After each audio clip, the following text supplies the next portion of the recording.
sebuah lagu yang berkaitan dengan kisah-kisah Rasulullah.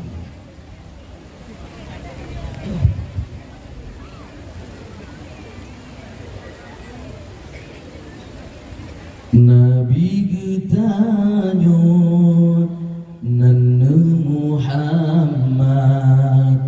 manyang derajat Rasul mulia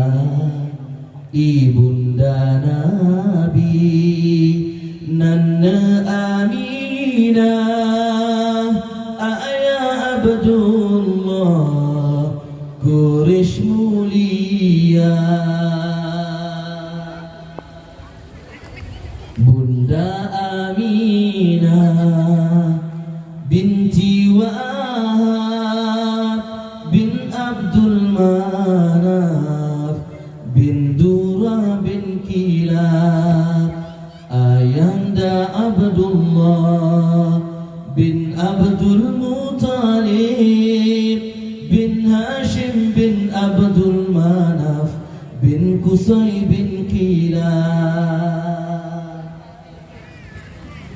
bin Murrah bin Ka'ab bin Lu'ay bin Ghalib bin Fihr bin Malik bin Nadar bin Kinana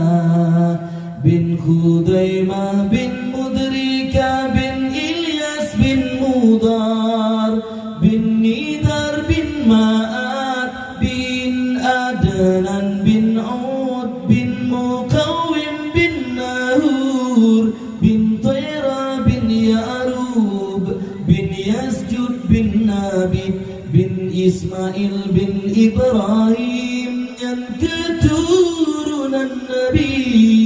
Muhammad Habibullah menasab troba Nabi Ibrahim Khalilullah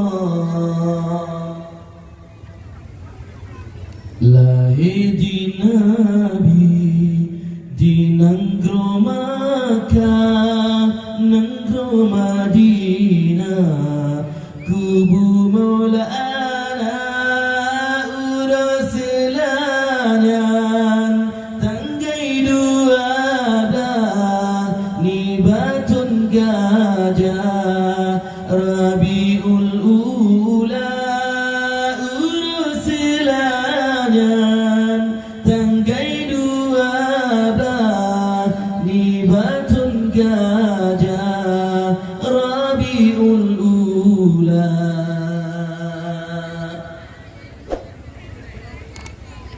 dua bulan dalam kandungan ayahnya sayang netinggai dunia yatim lam kandung di Rasulullah kata li ayah lahi maulana majusi semua hancur dumpuna patung-patung berhala sampilnya ura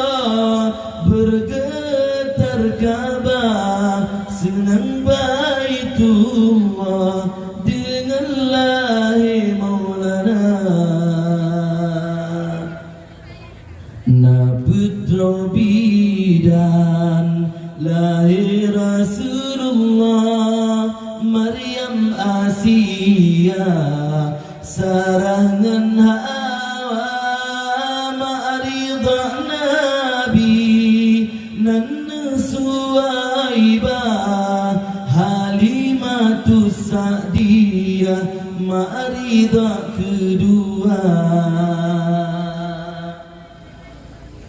umuna amton di Rasulullah kendak Allah sakit di pemana trip sakit wafud Aminah kata li ayah kata lo umpama yatim piatu masajud Nabi hendak barabi nyan kehudip Maulana tinggai sajane Abdul Muttalib yang asuh hudip masajud di Maulana Umu pelotun Nabi Muhammad hendak hadarat wahyu pertama ke Rasul Allah Nabi angkat di sini tempat di Gua Hira Leblatun Nabi dakwah di Makkah Nangro Madinah si pelotun masa namploletun umum lebih berurah Nabi ketanya netinggai dunia namploletun umum lebih berurah Nabi ketanya